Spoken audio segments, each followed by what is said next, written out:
चुनाव आयोग के मतदाता सूची के विशेष गहन पुनरीक्षण के मामले में विपक्ष को सुप्रीम कोर्ट से बड़ा झटका लगा है। सुप्रीम कोर्ट ने याचिकाकर्ताओं और चुनाव आयोग दोनों तरफ की दलीलें सुनने के बाद एसआईआर यानी विशेष गहन पुनरीक्षण पर रोक लगाने से इनकार कर दिया है।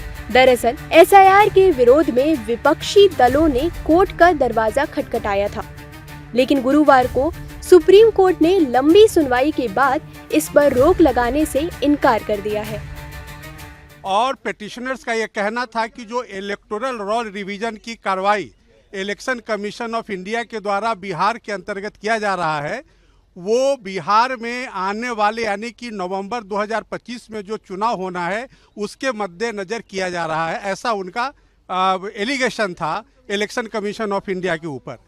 उन्होंने यह भी कहा कि आधार को क्यों नहीं कंसीडर किया जा रहा है इलेक्शन कमीशन ऑफ इंडिया के द्वारा, लेकिन उनके तमाम दलीलों को झुठलाते हुए इलेक्शन कमीशन के तरफ से माननीय राकेश द्विवेदी सीनियर एडवोकेट साहब ने स्पष्ट शब्दों में कहा कि जो भी कार्रवाई इलेक्टोरल रिफॉर्म का चल रहा है वह संविधान के दायरे में है और रिप्रेजेंटेशन ऑफ पीपुल एक्ट की जो धारा 21 है सब धारा 3 और 4 के हिसाब से चल रहा है, इसलिए उसमें कहीं भी किसी तरह की इलीगलिटी नहीं है।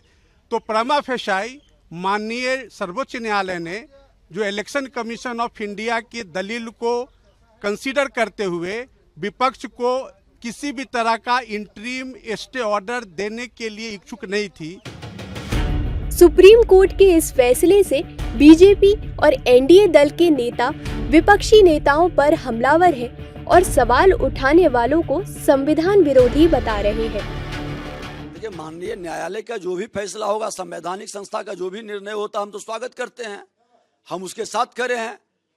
लेकिन जो लोग संविधान को ले करके दिल से सटा के चलेंगे, सादा का पेज लगा के चलेंगे, संविधान में विश्वास नहीं, संवैधानिक संस्था का अपमान करेंगे, वो लोग को माफी मांगना चाहिए कि इस तरह के संवैधानिक संस्था पर आपत्ति क्यों दर्ज करते हैं। विपक्षी नेता सुप्रीम कोर्ट में हुई इस सुनवाई को लेकर क्या कुछ कह रहे हैं, सुनिए।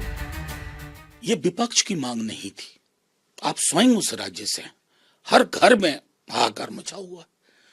मेरे वृद्ध पिता माता यहाँ हैं और उनको चिंता हो रही थी कि क्या होगा, नाम कट जाएगा, क्या दें ना दें। ये इस तरह से, चूंकि क्या हुआ, कंसल्टेटिव प्रोसेस नहीं रहा था। मुझे बेहद खुशी है कि सर्वोच्च न्यायालय ने टाइमलाइन भी दिया है कि 28 को हम फिर सुन लेंगे, देखेंगे क्या हालात है। तमाम सवाल माइग्रेंट्स को लेकर के जो हम लोगों के मन में था वो माननीय सर्वोच्च न्यायालय के मन में भी था। माननीय सर्वोच्च न्यायालय ने भी टाइमलाइन के बारे में बात की। हालांकि 28 जुलाई को मामले को लेकर फिर से सुनवाई होगी, क्योंकि चुनाव आयोग के खिलाफ दायर याचिका में आधार कार्ड को मान्यता न देने के मुद्दे को भी उठाया गया था, जिस पर सुप्रीम कोर्ट 28 जुलाई को सुनवाई करेगा।